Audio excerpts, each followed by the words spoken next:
새해 여러분 잘 보내셨습니까? 연말, 연초 그렇게 지나가면서 우리가 서로 만날 때마다 인사들을 나눕니다.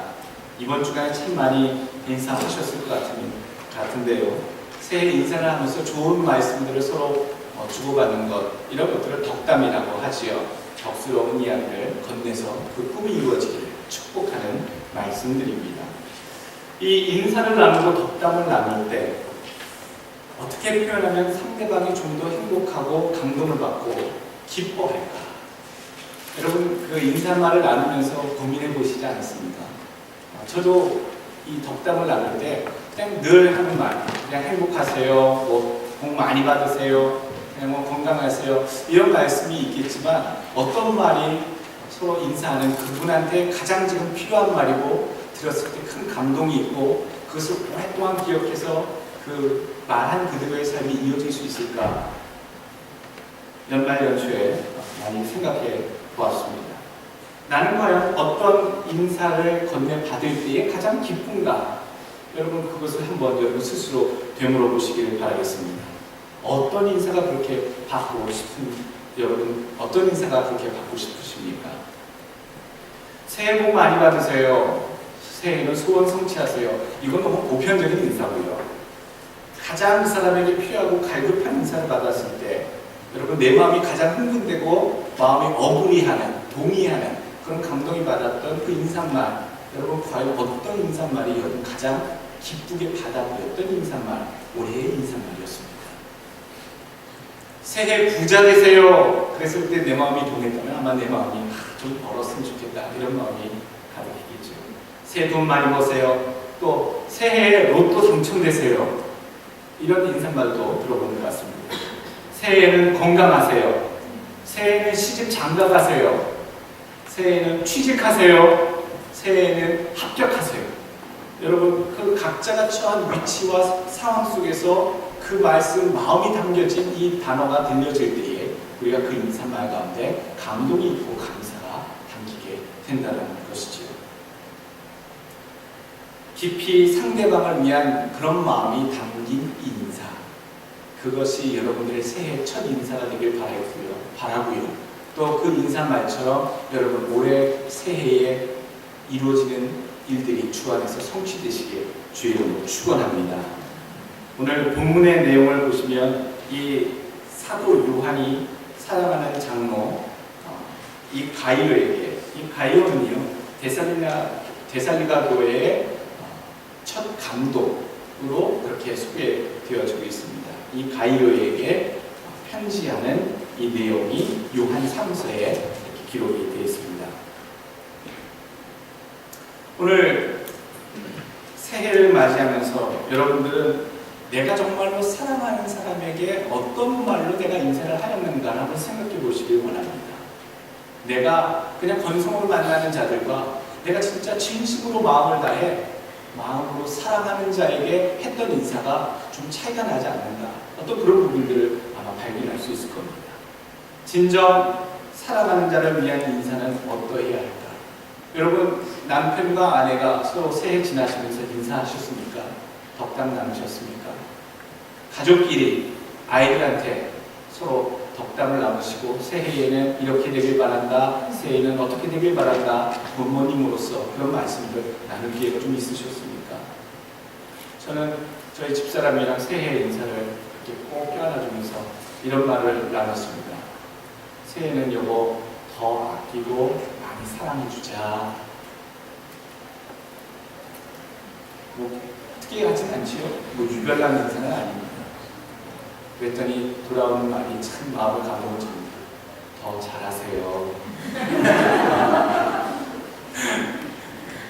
사역에 또 가정일에 또 돌보는 일에 더 잘하라는 말, 마음을 깊이 담고 더 잘하려고 노력하고 있습니다. 마음이 담긴 말이기 때문에 그렇게 또 잘 받아들여지더라고요. 여러분 우리 나누었던 덕담처럼 마음이 담긴 그 귀한 인사말처럼 그것을 받고 이루어지기 위해서 우리가 이 본문을 통해 먼저 깨달아야 할 전제가 있습니다. 두 가지 전제. 어떤 전제냐? 첫 번째로는 우리는 서로에게 사랑하는 자가 되어야 된다는 전제가 놓여져 있습니다. 마음이 담긴 참된 인사와 덕담이 나눌 수 있는 그런 존재가 되려면요, 서로 진정으로 사랑하고 신뢰하고 마음과 마음이 이어지는 존재가 되어야지만, 서로 그런 사람들이어야지만 진정 마음에 사랑이 담기고 진정성이 담긴 인사를 나눌 수 있다는 거예요. 사랑하지도 않는데 거치대로 형식적으로 전하는 인사는요, 아무런 의미가 없습니다. 그냥 새해가 됐기 때문에 그냥 복 많이 받으세요, 그냥 지나가고 그냥 평소에 웃는 모습을 지냈기 때문에 그냥 새해니까 사람들 앞에 그냥 마음은 그렇게 당기지 않아도 그냥 거치대로 하는 인사를 받는 사람도 그것이 어떤 느낌인지 알고요, 하는 사람도 어떤 느낌인지 압니다. 왜냐하면 사람은 영적인 존재이기 때문에요. 그 사람이 얼마나 진정성이 담기고 진심의 마음이 있는지를 바로는 모르지만 영끼리 통하는 이런 것들이 있기 때문에, 마음이 통하는 부분이 있기 때문에 얼마나 허식적으로 하는 인사인지 진정성이 담긴 인사인지 우리가 대본에 알 수 있다는 것이죠. 마음이 담긴 인사가 되기 위해서는 서로가 서로에게 진정 위하고 사랑해주는 존재가 되어야 된다는 전제, 이렇게 모두 되시길 주의 이름으로 부탁드리겠습니다. 요한 3서는 사도 요한, 이 당시 사도 요한은요, 예루살렘 교회의 아주 사도 베드로와 함께 지도적인 역할을 감당하던 그런 사람이었습니다. 1절 말씀에 장로는 이라고 표현되어 있는데, 옛날에는 장로를, 지금도 그런 표현을 씁니다만, 장로는 두 반열이 있습니다. 가르치는 장로와 또 다스리는 장로. 그래서 가르치는 장로를 목사라고 구별해서 부르고요, 다스리는 장로를 치리장로, 그래서 우리가 보통 교회에서 말씀하시는 장로님들을 다스리는 장로, 치리장로라고 얘기합니다. 그러니까 오늘 요한 3서 1장 1절에 나오는 장로는 이라고 할 때에 이 장로는 다스리는 자와 또 가르치는 자로서의 장로, 즉 일관적인 통칭 의미의 장로로서의 사도 요한을 스스로 가르치는 표현입니다. 이 사도 요한이 사랑하는 가이오라고 하는 분에게, 이 감독에게 편지를 쓰는 이 내용이 요한 3서인데, 오늘 특징적인 사실이 하나 발견이 됩니다. 우리가 사랑하는 존재가 먼저 되어야지만 이런 인사를 진정으로 오고 받을 수 있다라고 말씀드렸는데, 성경의 말씀 보게 되면요, 성경의 이 타이틀을 보게 되면 성경의 저자가 있고요, 성경의 저자가 성경을 어떤 대상에게 보낸다라고 명시되어 있는 성경책들이 있습니다. 이 책은 어떠한 교회를 향하여, 어떠한 사람들을 위하여 쓰여진 읽는 독자, 대상이 있죠. 물론 후대에 있는 모든 하나님을 믿는 사람들을 위해서 쓰여진 것이 성경입니다만, 그 당시 성경이 막 기록될 때에 1차적으로 이 책을 읽어야 할 사람들에 대한 독자가 명시되어 있는 그런 성경이 있습니다. 누가복음이 그렇고요, 또 사도행전이 그렇습니다. 누가가 사도행전과 누가복음을 누구에게 썼습니까? 누구를 향했습니까? 데오빌로라고 하는, 데오빌로 각하여, 내가 일전에 행했던 모든 것에 대한 것, 그렇게 누가복음을 썼고요, 그 다음에 사도행전도 데오빌로 각하여라고 그렇게 소개를 해주고 있습니다. 그러니까 이 수없이 많은 쓰여진 성경 중에 어느 누군가 한 명을 향해 성경이 이렇게 방향성을 놓고 되어지는 것, 그리고 그들을 향해 처음 나누는 인사말들을 보게 되면 누가복음, 사도행전에 나오는 데오빌로라는 사람이 있고요, 또 빌레몬서도 오늘 신약성경 가운데 오네시모를 위해서 사도 바울이 골로새 교회의 감독이고 중요한 역할을 감당했던 빌레몬에게 편지를 쓴 내용이 한 장짜리 그렇게 성경이 있습니다. 우연의 일치일까요? 데오빌로라고 하는 이름도 그렇고요, 또 빌레몬이라는 이름도 그렇고요, 오늘 본문에 나오는 가이오라고 하는 사람의 이름은요, 사실 라틴식 헬라어, 즉 헬라어식 라틴어, 그 당시의 그 문화 속에서는 가장 흔한 이름 중에 하나였다라고 얘기합니다. 가이오스. 이게 가이오입니다. 그런데 이 가이오는 어떤 뜻이냐면 기쁨이 가득한 자, 기쁨의 사람이라는 뜻이죠. 그러니까 아마 아기를 낳았을 때 그 부모님들이 이 아기를 보고 나에게 기쁨이 된다, 그래서 우리 기쁨이 라는 의미로 가이오라고 이런 식으로 이름들을 많이 줬던 것 같습니다. 흔했던 이름 가운데 하나다. 그런데 특별히 먼저 언급한 데오빌로나 빌레몬은요, 우연치 않게도 그 이름 속에 다 사랑이 포함되어 있습니다. 데오빌로라고 하는 뜻은, 데오는 하나님의라는 뜻이고요, 필로스는 사랑이라는 뜻입니다. 그러니까 하나님께 사랑받는 자라고 하는 의미를 갖고 있는 게 데오빌로의 뜻이고요. 또 오늘 빌레몬은요, 필레몬, 사랑이라는 뜻이고 간직한 자라고 하는 뜻이 뒤에 있습니다. 그러니까 필레몬, 빌레몬이라고 하는 뜻은 사랑을 간직한 자라고 하는 뜻을 포함하고 있죠. 여러분, 철학이 필라소피지요. 필라소피는, 필로스는 사랑을 항상 얘기합니다. 소피는요, 지혜를 얘기하죠. 지식, 지혜에 대한 사랑, 그것이 철학이다. 그래서 필라소피라고 어원이 그렇게 됐고, 여러분, 펜실바니아주에 있는 필라델피아, 그 유명한 도시, 그 도시 이름도 필로스, 즉 사랑이라고 하는 뜻이고, 아델포스, 아델피아, 형제들이라고 하는 뜻이 가지고 있는 히브리어, 아까 헬라어입니다. 그러니까 형제들을 사랑한다, 형제 사랑이라고 하는 의미를 담고 있는 도시가 형제 사랑, 필라델피아다.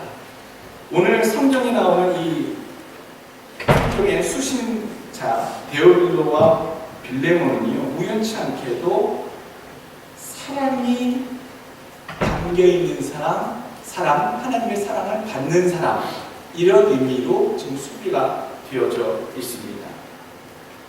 1절 말씀 가이오에게도 어떤 표현을 합니까? 나의 참으로 사랑하는 자에게 편지.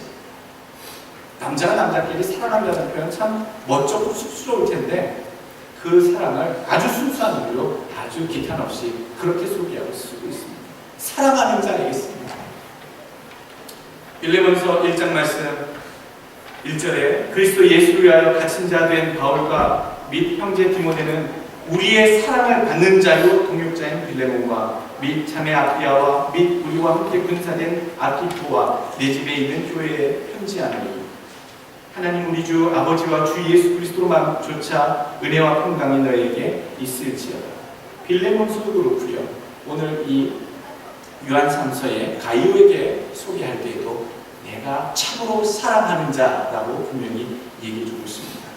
여러분, 서로 인사 나눌 때 우리가 서로 사랑하는 자와 사랑받는 자가 되시길 주의 이름으로 다시 한번 부탁드리겠습니다. 또 두 번째 알아야 할 전제가 있습니다. 무엇이 이 서로 오고받는 이 덕담과 인사 속에 먼저 전제가 되어야 한다. 그 인사와 덕담이 바램대로 역사하기 위해서는 하나님께서 사랑하는 자가 되어야 한다는 거예요.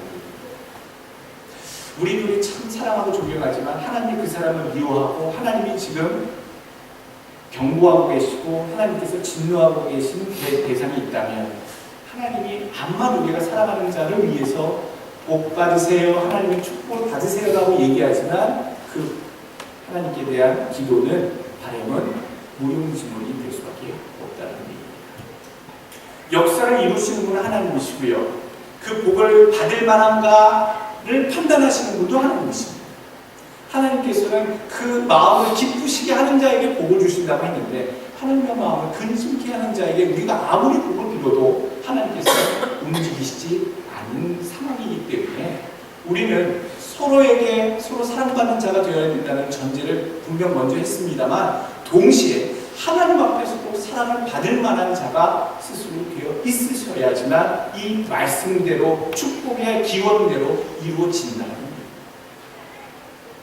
한 가지 더 있는 것은요, 축복을 받을 만한 상대가 하나님 앞에 축복을 받을 만한 자이어야 하고 동시에 내가 하나님 앞에 축복의 말씀을 전달하는 내 자신도 하나님 앞에 사랑을 받을 만한 자가 되어야 하신답니다.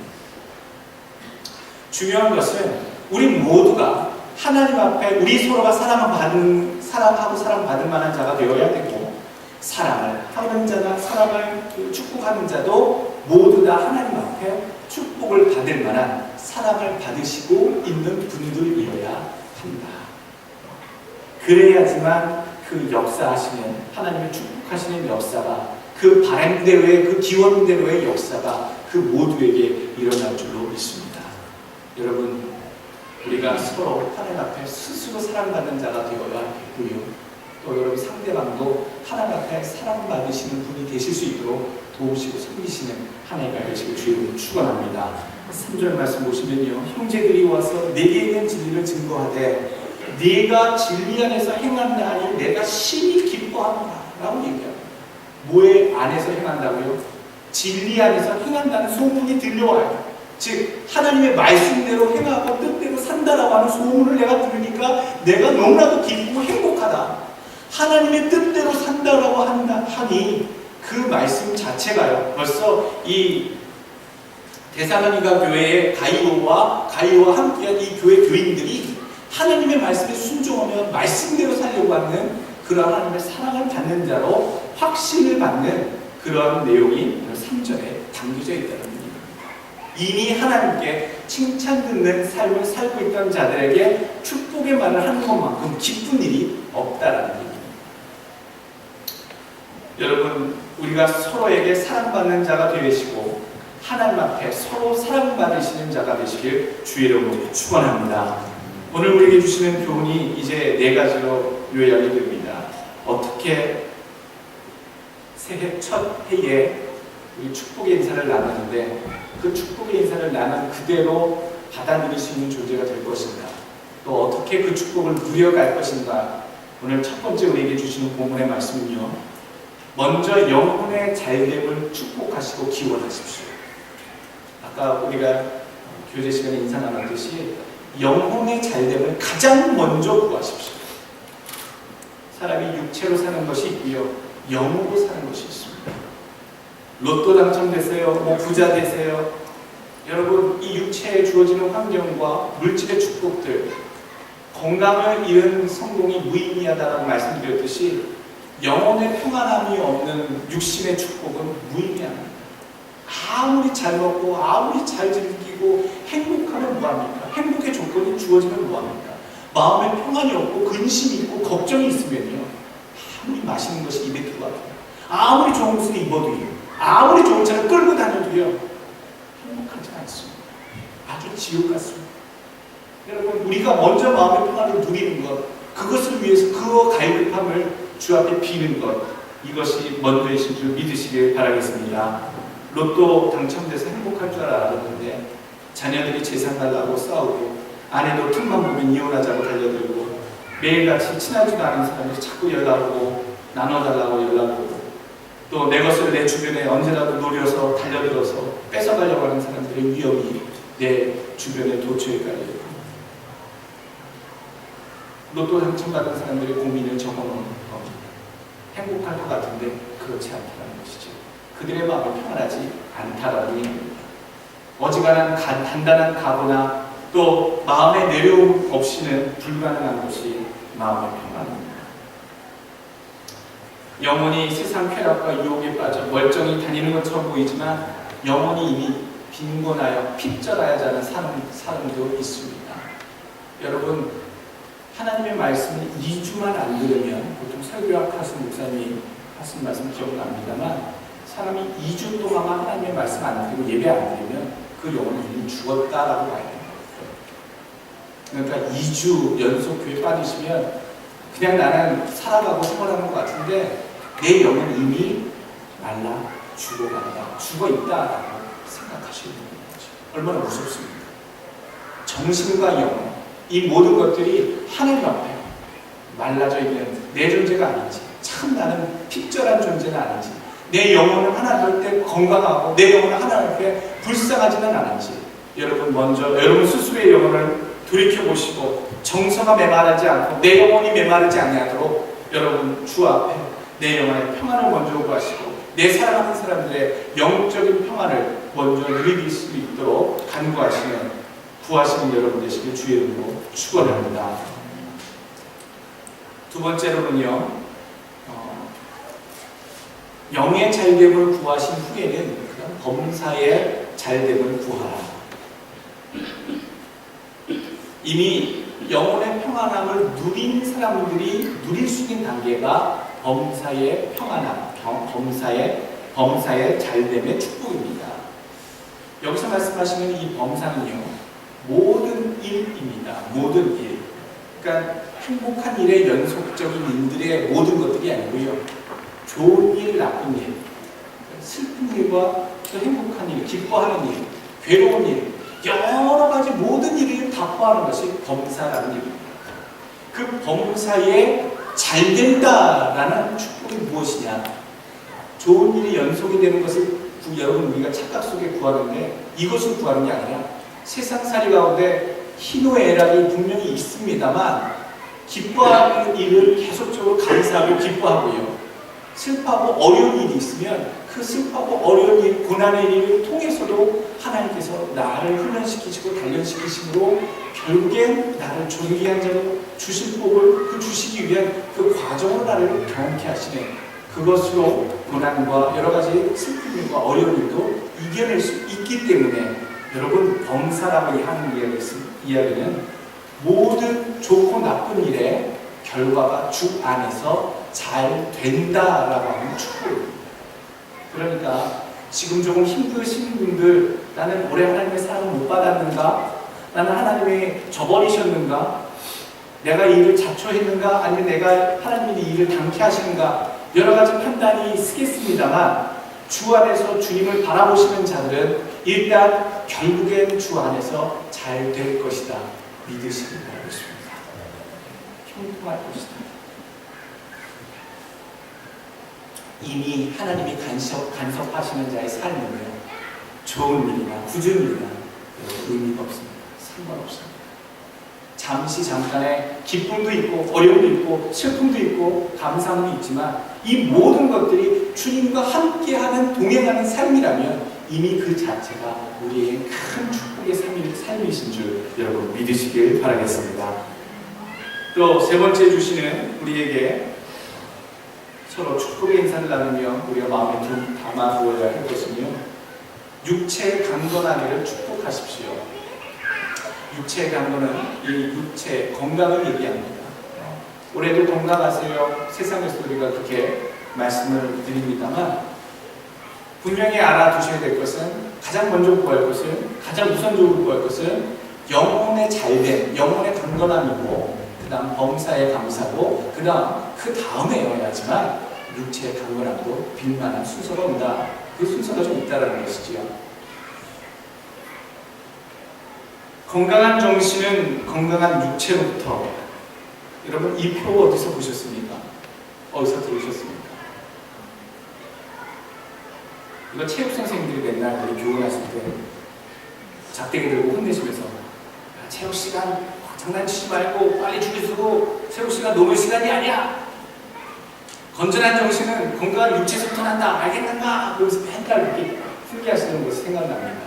사실 이것은 그 로마의 고대 시인이었던 유베날리스라고 하는 그 시인이 처음 사용했던 이야기입니다. 건전한 정신은 건전한 육체에서부터 난다라고 했는데 사실 이 본래 뜻은요, 그 당시 로마 시대의, 고대 로마 시대의 풍습 중에 하나가 육체의 강건함을 위해서 굉장히 많이 애쓰는 그런 유행이 있었습니다. 사람들이 굉장히 자기 몸을 가꾸고 보기 좋게 마치 육체미 선수처럼 그렇게 하는 일들. 그래서 또 올림픽에 나가기도 하고 고대 아테네 올림픽이라든지 그리스 올림픽에 나왔던 그런 체력을 중시하는 그런 문화처럼 이 로마에도 그런 풍조가 있었습니다. 근데 그런 풍조 속에서 사람들이 정작 정신적인 건강함, 정신적인 건전함은 뒤로 한 채 로마가 얼마나 퇴폐하고 향락이고 범죄에 빠져 있었습니다. 그러니까 이 유베날리스라고 하는 이 시인의 풍자의 그 표현 속에는요, 건전한 정신은 건강한 육체로부터냐라고 하는 해석이 라틴어로 쓰여 있었다는 겁니다. 그러니까 몸이 건강하면 정신도 건강할 것 같으냐? 그러지 말고 몸도 그렇게 건강하다면 너희의 정신도 건전한 삶을 살도록 너희 정신을 다뤄가져라 라고 하는 의미로서 비꼬는 풍자적인 비유로 이 풍자시에서 표현했던 말이 건전한 정신은 건강한 육체로부터 라고 하는 표현이었다라는 것이죠. 그러니까 이 내용을 이 후대의 사람들이 체육 관련되는 그런 분들이겠지요. 분들이 이 문구 자체가 너무나도 귀하니까 체력과 관련된 건강과 관련된 일에 이렇게 멋진 표현이 없으니까 차용해서 쓰면서 그 배경과 의도를 잊어버린 채 역으로 반대되는 의미로 이 세상 가운데 소개하기 시작했다라는 얘기입니다. 그러니까 원래 얘기는 정신건강은 아주 죄악과 향락과 퇴폐에 빠진 사람들이 육체적인 건강만 내세우고 외모에만 치중하는 것을 풍자하며 표현한 시가 바로 건전한 정신은 건장한 육체로부터라고 하는 이 시인의 표현이었다. 지금 우리랑 똑같이요. 헬스장 열심히 다니면서 막 몸 키고 몸매하고 뭐 가꾸고 외모에 그렇게 신경 쓰는 여러분 우리 시대에 살고 있지만 얼마나 정신들은 썩어 빠져 있고 피폐해 있고 더럽고 추악합니다. 비슷한 시대에 우리에게 깨닫게 해주시는 교훈이 아닌가 싶습니다. 디모데전서 4장 8절 말씀 이렇게 얘기합니다. 육체의 연습은 약간의 유익이 있으나 경건은 범사에 유익하니 금생과 내생의 약속이 있느니라. 육체의 연습도 유익이 있다고 얘기하죠. 그러나 좀 더 힘써야 될 것 얘기합니다. 건전한 정신, 또 특별히 무엇입니까? 경건한 연습을 하라. 내 영혼이 하나님 앞에 온전하게 설 수 있도록 맨 먼저 구해라 한 것처럼 영혼의 잘됨을 위해서 여러분 연습하고 또 힘쓰시는 올해가 되시길 주의 이름으로 축원합니다. 마지막으로 한 가지 더 우리가 새해 축복의 인사 가운데 이루어야 할, 힘써야 할 덕목은요, 하나님의 기쁨이 되는 것을 우리가 힘써야 될 줄로 믿습니다. 내 삶이 하나님의 기쁨이 되고 하나님의 즐거움이 되는 것으로 살아가는 한 해가 되어야 한다. 사도 이 요한이 오늘 본문 요한3서 1장 3절 4절 보게 되면 네가 진리 안에서 행한다 하니 내가 심히 기뻐하노라. 4절 말씀, 내 자녀들이 진리 안에서 행한다함을 듣는 것보다 더 즐거움이 없도록 내가 너무너무 기쁘고 즐겁고 행복하다라고 얘기합니다. 이 목회자로서 어떤 그 사도로서 복음을 전했던 가르쳤던 그 입장에서 하나님의 믿음대로 하나님의 기쁨이 되어지는 삶을 산다라고 하니 너무나도 내가 기쁘고 행복하다, 즐겁다라고 얘기합니다.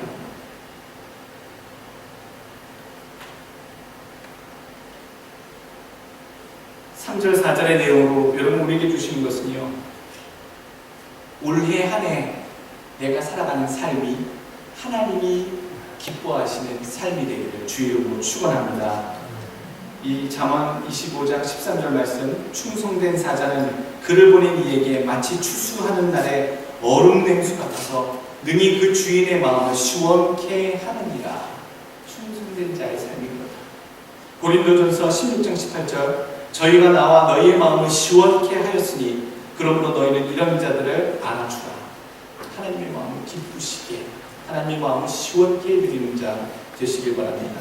또 반대로 이사야서 63장 10절 말씀 보게 되면 그들이 반역하여 주의 성신은 여기서 성령님이죠. 성신을 근심케 하였으므로 그가 돌이켜 그들의 대적이 되사 친히 그들을 치셨더니 성령을 분노케 하시고 근심케 하여서 하나님께서 그들을 심판하셨다라고 말씀하고 있고요. 에베소서 4장 30절 말씀은 하나님의 성령을 근심하게 하지 말라. 그 안에서 너희가 구속의 날까지 인치심을 받았느니라. 하나님의 사람들이 예수 믿겠다고 하는 그 순간 내 안에 계신 하나님의 영, 성령님의 마음을 근심토록 하는 일, 그러는 자는 안 된다라고 얘기해주고 있는 것입니다. 올해 좋은 얘기 참 많이 들으셨을 겁니다. 어떻게 되세요? 좋게 되세요? 잘 일 풀리세요? 건강하세요? 행복하세요? 여러 가지가 됐는데요. 그냥 거칠게 지나가는 인사말로 남겨지지 말고요. 올해 첫 주에 들으셨던 그 축복의 덕담과 인사말들이 서로 진정하게 서로 사랑하는 자들의 마음을 전하는 인사말이 되어서 그것을 들으시는 하나님 앞에 그 말씀대로 이루어지는 역사가 실제로 일어나는 올해가 되시길, 그런 축복이 올해 여러분들의 삶 가운데 누려지시길 주의 이름으로 축원합니다. 또 육체의 유익을 구하는 삶보다 가장 먼저 가장 고귀하게 구해야 될 우리 목표가 내 영혼이 잘 되는 것을 올해 첫 번째 목표로 삼으시고요. 내 영혼의 잘됨을 위해서 더 말씀 보시고 더 예배드리는 일에 더 집중하시고 또 기도하고 내 믿음을 신앙으로 온전히 하나님 앞에서 지킴으로써 내 영이 잘 되는 축복을 내 스스로 하나님 앞에 누릴 수 있는 한 해가 되시기를 주의 이름으로 축원합니다. 기도하겠습니다.